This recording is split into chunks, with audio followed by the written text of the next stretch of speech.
Hey, and welcome to Fit Me Turo Fitness Podcast, a podcast for people who want to get no BS information about fitness and know that fitness is about so much more than losing scale weight. It's about feeling confident in your skin and empowered in your life.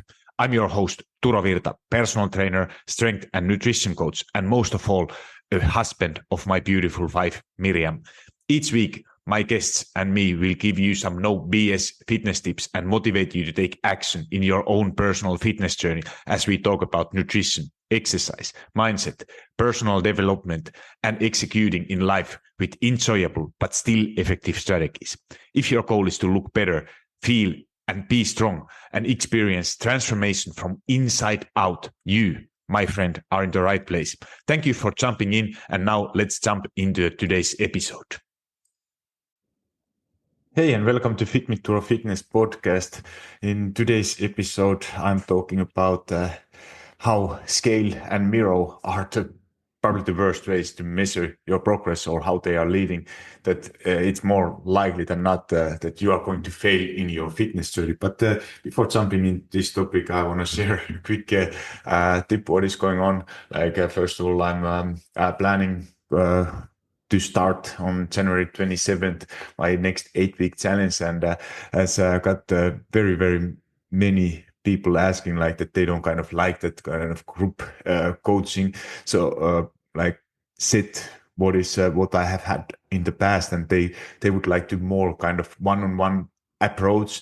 And this round, I decided that I'm going to do it with the one-on-one coaching. So it means, on the other hand, people who are joining are getting a lot better in service in one-on-one based, like weekly check-ins, individual meal plans. I'm going to check everything personally out, holding hands, and making sure that everyone is individually making the best, getting most accountability out and getting most out of this 8-week challenge. On the other hand, it means that there is a lot less spaces available, as I don't have any assistant coach. I'm doing it myself, and there is only certain number of people I can work with at the same time. So it means that spots are limited.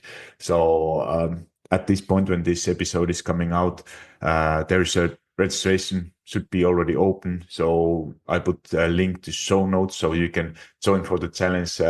And if you have any questions, feel free to reach me out in my Instagram at personal trainer _Turo, or shooting me an email, turo@fitmeturo.com.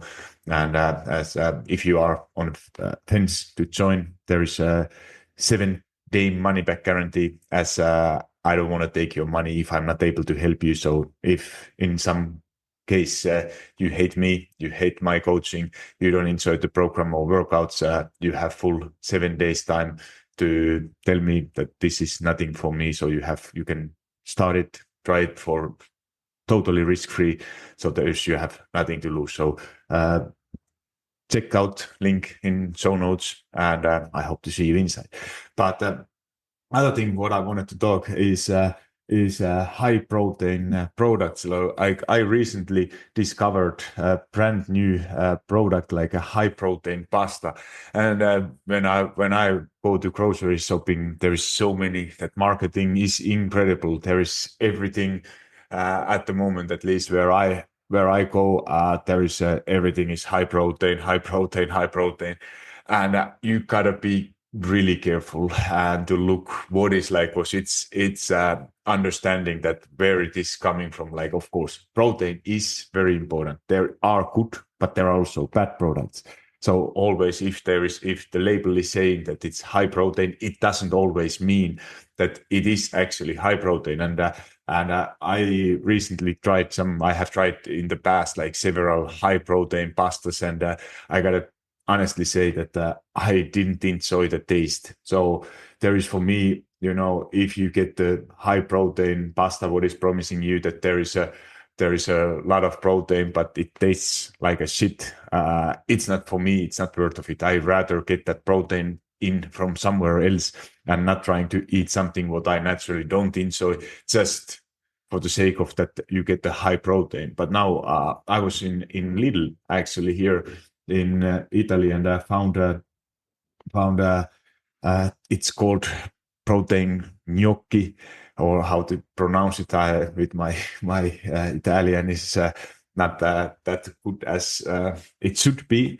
But anyway, this product I posted in our coaching group, and people actually loved it too, because it was the first one kind of what I enjoyed the taste. It tastes like a regular pasta, but the difference is that it has in 100 grams around 368 or 370 calories, and within those calories you get 32 grams of protein. So for someone like me, that's a game changer, because I love to eat like a pasta with the pesto, with the tomato sauce, and I absolutely love those things. But the problem is that obviously if you eat pasta with tomato sauce, you have close to zero protein.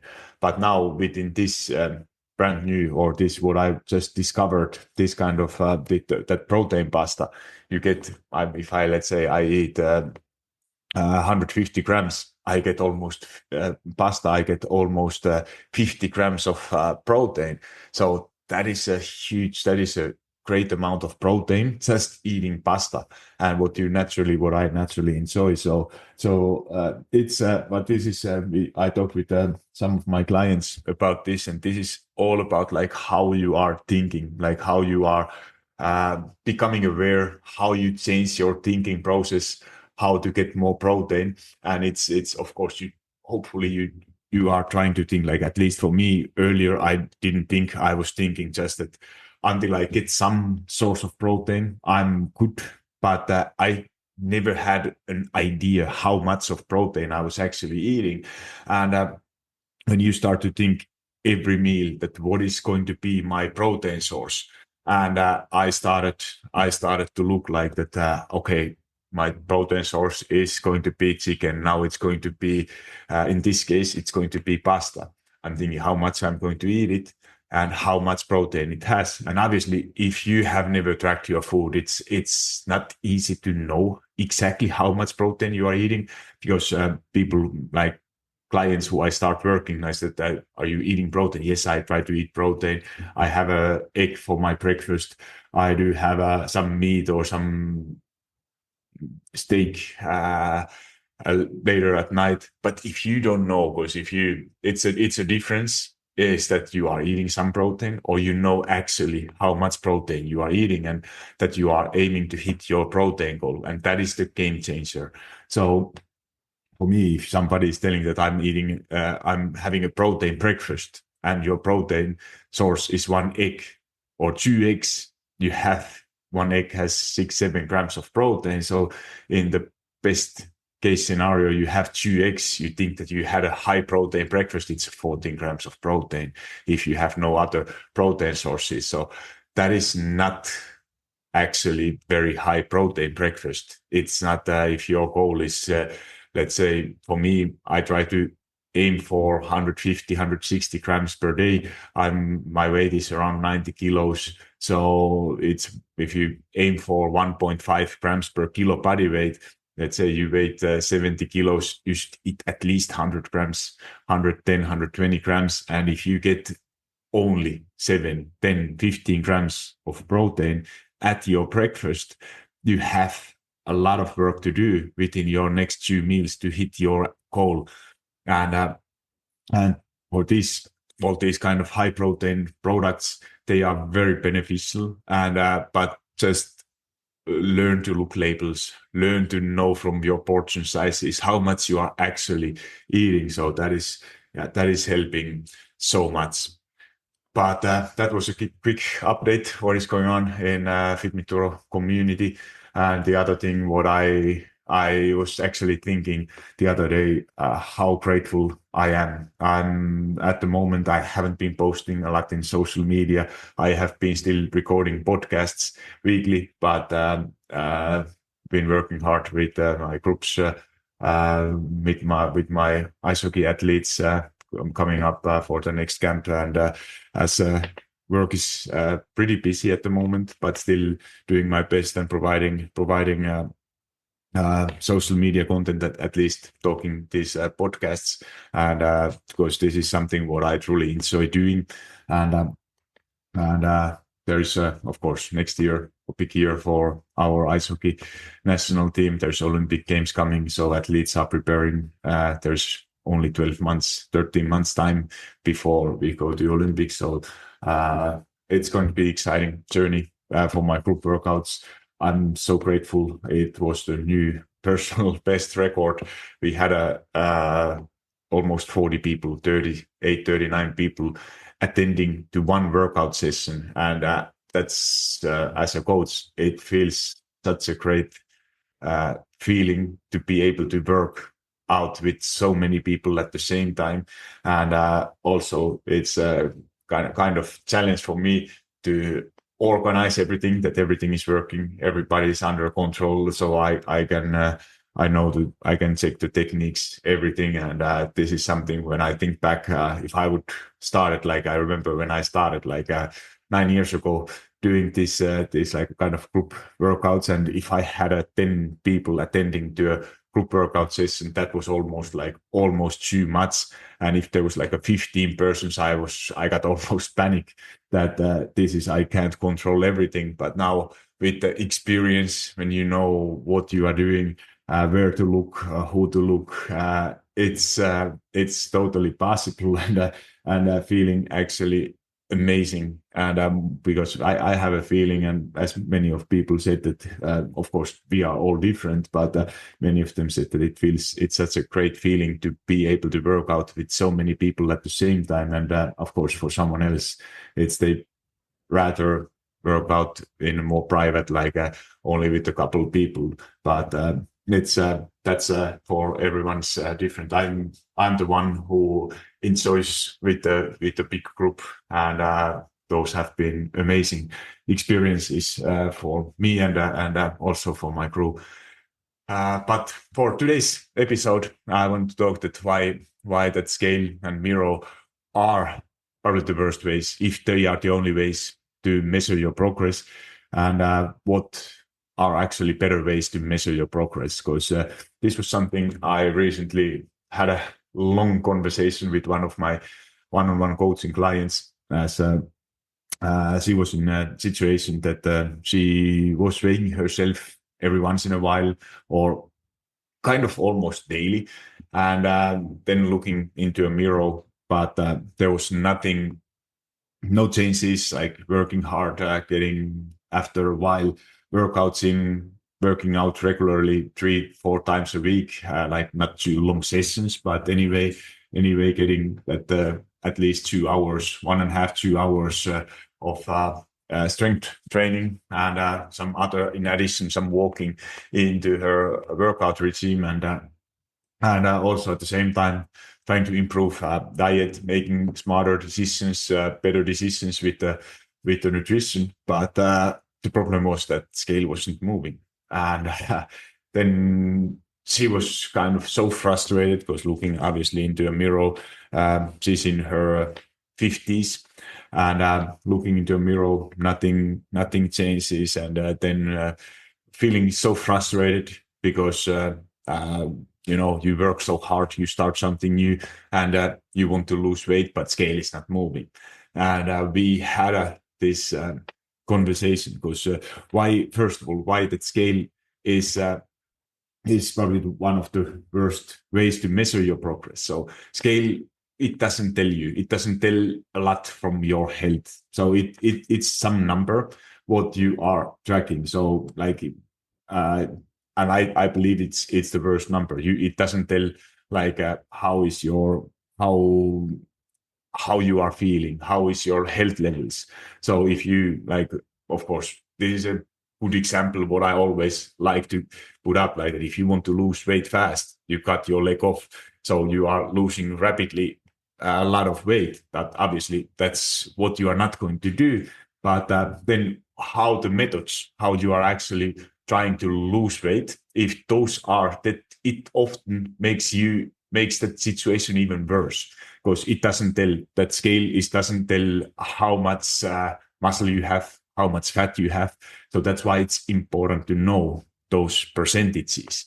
So, for example, for someone who is losing scale weight very quickly in the beginning, and this is something what most coaches they use also in their marketing, like that somebody lost, let's say, 15 kilos, but if they don't tell you that how much muscle they have lost, maybe you have lost 5 kilos of muscle, 5 kilos of water, 5 kilos fat, but your situation, despite you lost 15 uh, kilos, it might be actually worse than it was in the beginning, because your scale weight doesn't tell how is your metabolic health and how it's going to impact in the future. So let's say that you lost this 15 kilos, 5 of them were water, 5 of them muscle, 5 of them fat, and actually how it's impacting you. So earlier you would need your basal metabolic rate, so how many calories your body needs to keep you alive if you don't work out, if you happen to be sick, or in the worst case, like as an example, if you happen to be in coma, so you can't do anything, but your body still requires some amount of energy. But that amount, when you lose a lot of muscle mass, is actually going to be lower. So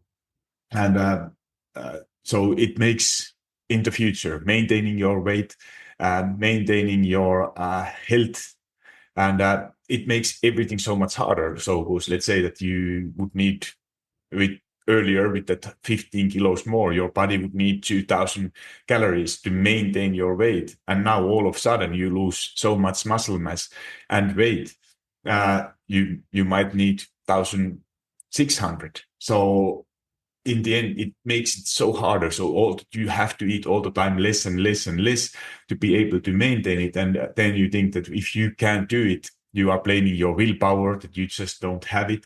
And that's why it's not that scale weight. It doesn't tell how much, if you lost water weight, if you lost muscle, if you lost fat, it's all the same.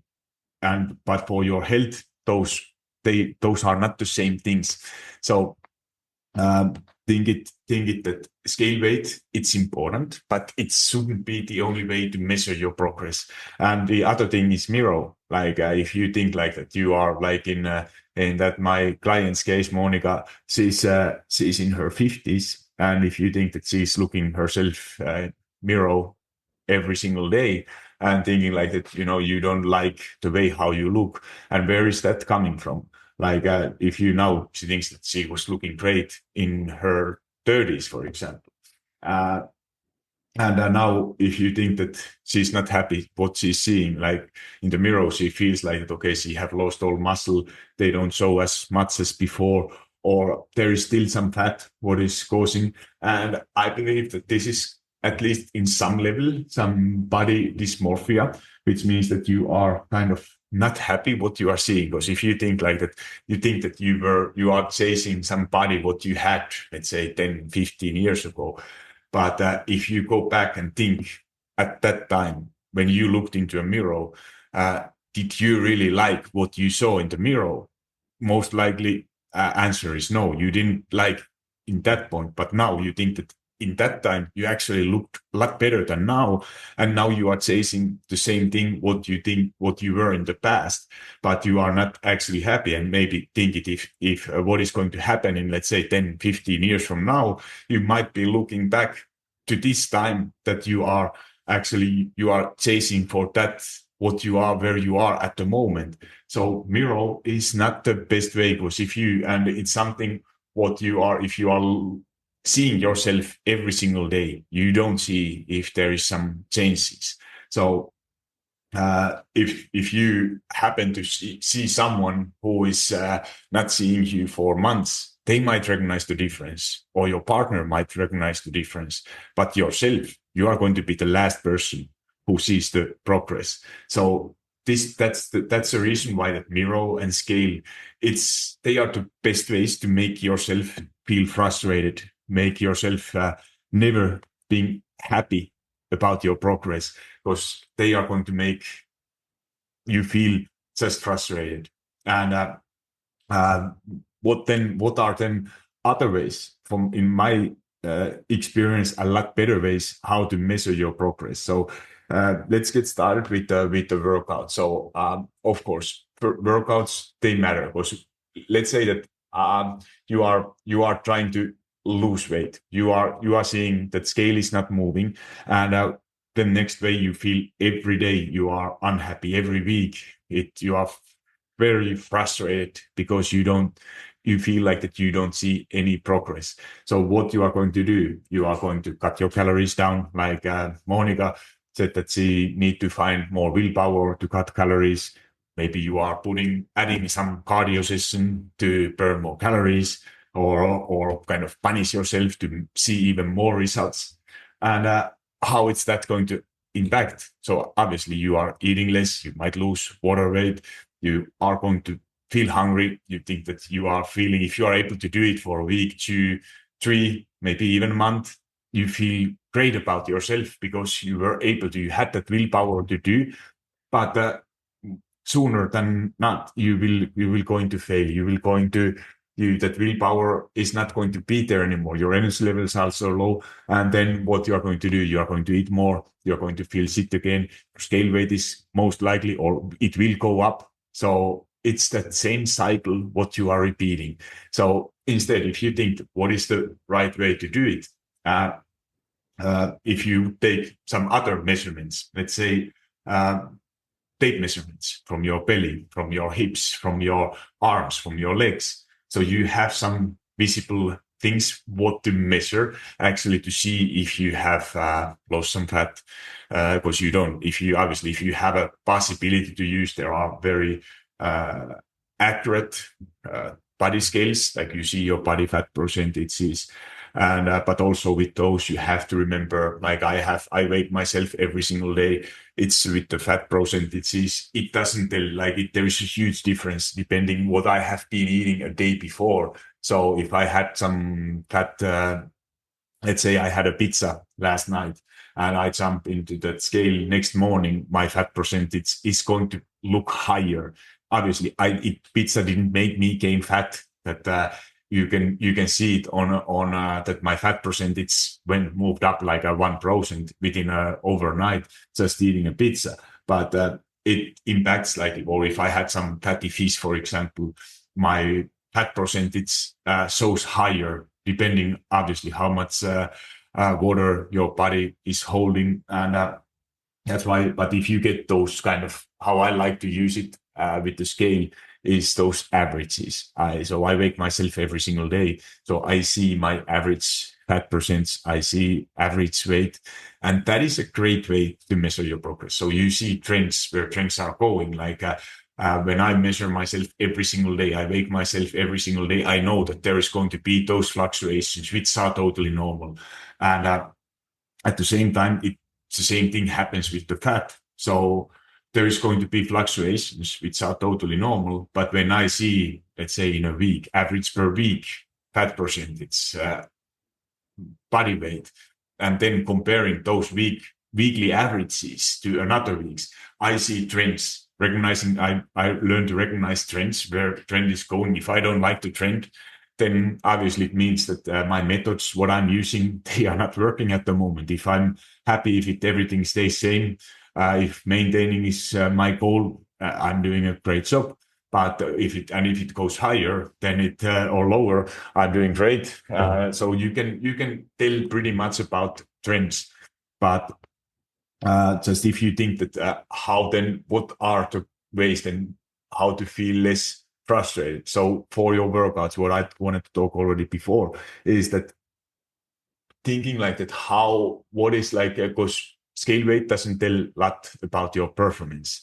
So the better way is to actually set some performance-based goals, and not that body weight goal. It could be ultimate goal, kind of side effect. But if you think that what matters actually more is that if you are able to get stronger, with my other clients, like these kind of daily things, what you are suddenly able to do, what you haven't been able to do before, like opening some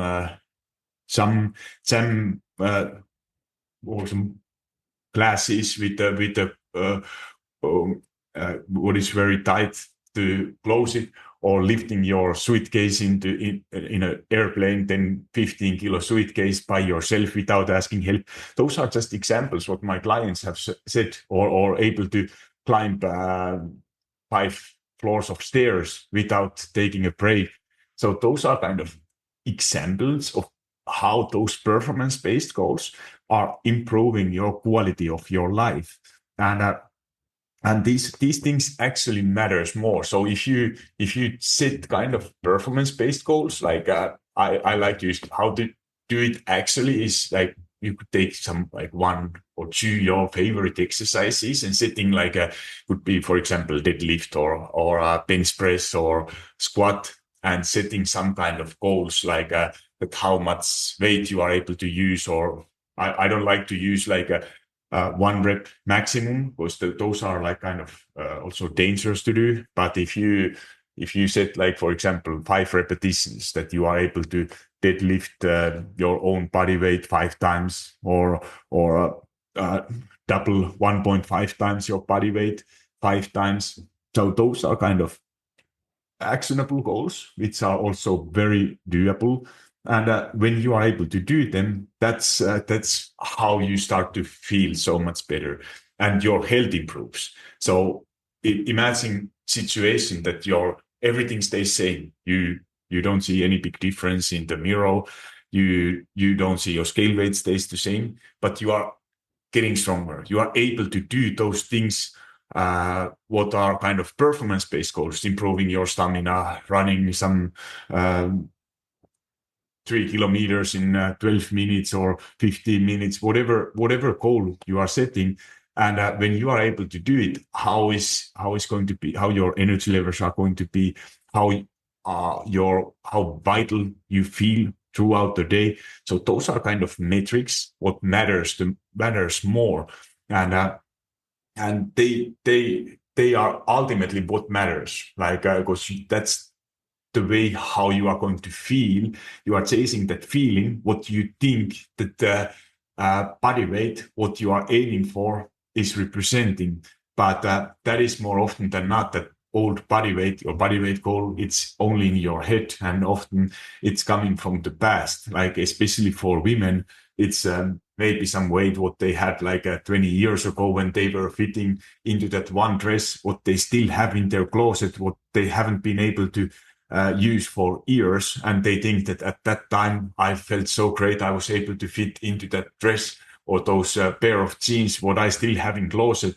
And at that time they were weighing that certain amount of weight, and now you think that you have to reach that weight again to be able to feel the same way. But that is not the case. The truth is that when you are getting those performance-based goals, setting like kind of strength goals, workout goals, and when you are able to exceed those goals, you are going to also get those kind of all other benefits at the same time.